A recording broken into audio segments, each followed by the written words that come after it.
Olá, pessoal! Vamos juntos fazer uma viagem fascinante pelo universo da mitologia egípcia. A gente vai descobrir as crenças que não só definiram uma das civilizações mais incríveis da história, mas que, olha, continuam a nos deixar de boca aberta até hoje. Pois é, essa era a realidade para os egípcios. Para eles, há mais de 3.000 anos, o Sol nascendo não era só um evento do dia a dia. Não, era a vitória do Deus Sol, Ra, contra as forças do caos. É exatamente esse mundo mágico que a gente vai explorar agora. Então se liga no nosso roteiro de hoje, que é uma verdadeira jornada.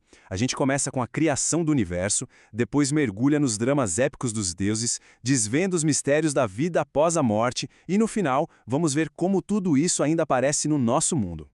Pra gente entender o Egito de verdade, a gente precisa voltar lá no comecinho de tudo. Como eles acreditavam que o mundo foi criado.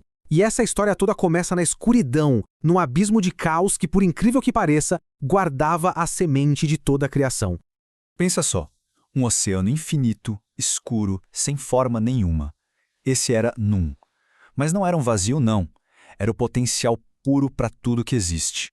E foi do meio desse caos de água que surgiu a primeira porção de terra firme, o palco onde tudo ia começar. E lá no topo dessa montanha primordial, o deus Atum se manifestou. Sozinho, ele deu o pontapé inicial na criação, gerando os primeiros elementos do universo. Shu, que é o ar que a gente respira, e Tefnut, a umidade. E esses dois, por sua vez, tiveram filhos. Geb, a terra sob os nossos pés, e Nut, o céu cheio de estrelas lá em cima. Aos poucos, a ordem começava a nascer do caos. E aqui tem um detalhe filosófico genial. Para os egípcios, Atum não era só um criador que estava do lado de fora. Ele era a própria criação. O universo inteiro já existia dentro dele. Uma ideia muito poderosa sobre como tudo, no fundo, está conectado. Bom, com o mundo criado, era a hora dos deuses governarem.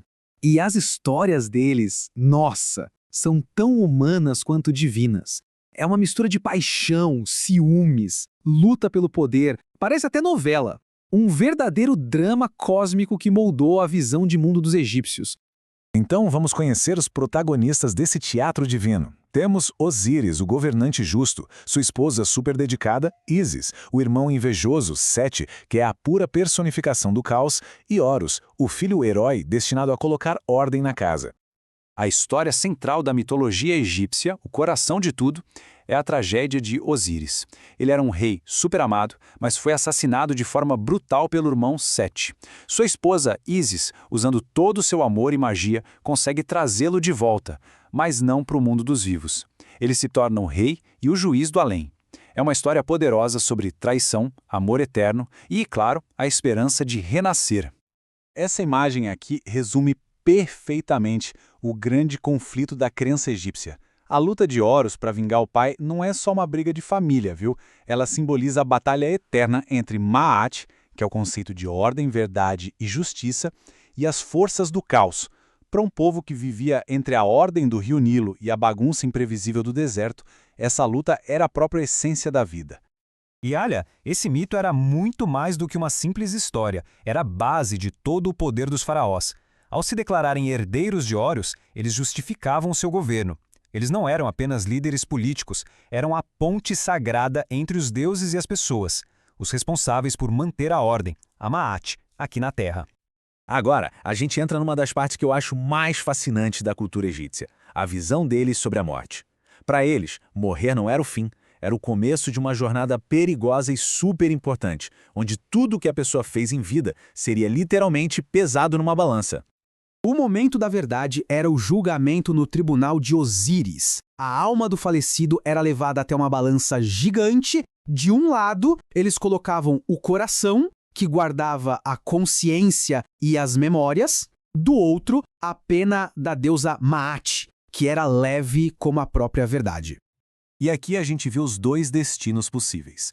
Se o coração, leve por causa das boas ações, ficasse em equilíbrio com a pena, a alma ganhava a vida eterna. Mas, se o peso dos pecados o fizesse pender, ele era devorado por um monstro chamado Amit. E isso significava o fim de tudo, a aniquilação total, o que mostra o quanto a moralidade era central na vida dos egípcios. E é isso que nos ajuda a entender o verdadeiro propósito dessas construções gigantescas. As pirâmides não eram só túmulos chiques para proteger o corpo do faraó. Elas eram vistas como verdadeiras máquinas de ressurreição, portais projetados para garantir que a alma do rei subisse e se juntasse aos deuses lá no céu. Tá, mas o que tudo isso tem a ver com a gente hoje? Olha, mais do que a gente imagina. Essas histórias e crenças antigas não sumiram no tempo, não. Elas deixaram marcas profundas no nosso mundo, de jeitos que a gente nem percebe. 1922. Esse ano é um marco. Foi quando a tumba intacta de Tutancâmon foi descoberta, e isso causou um alvoroço no mundo todo. Esse evento reacendeu um fascínio que continua forte até hoje, inspirando um interesse sem fim pelos mistérios e tesouros dos faraós. A influência egípcia está por toda parte. Em filmes de aventura, em livros, na arte, no design. E, de um jeito mais profundo, a ideia de um julgamento final e da importância de viver uma vida justa são conceitos que ecoam em muitas culturas e religiões até hoje. No fim das contas, quando a gente olha para esses mitos, vemos um reflexo de nós mesmos. A gente vê a busca eterna do ser humano por um significado, a luta entre o bem e o mal e a crença de que valores como o amor e a esperança podem vencer até mesmo a morte. No final, a gente percebe que essas não são apenas histórias sobre deuses antigos e rituais distantes.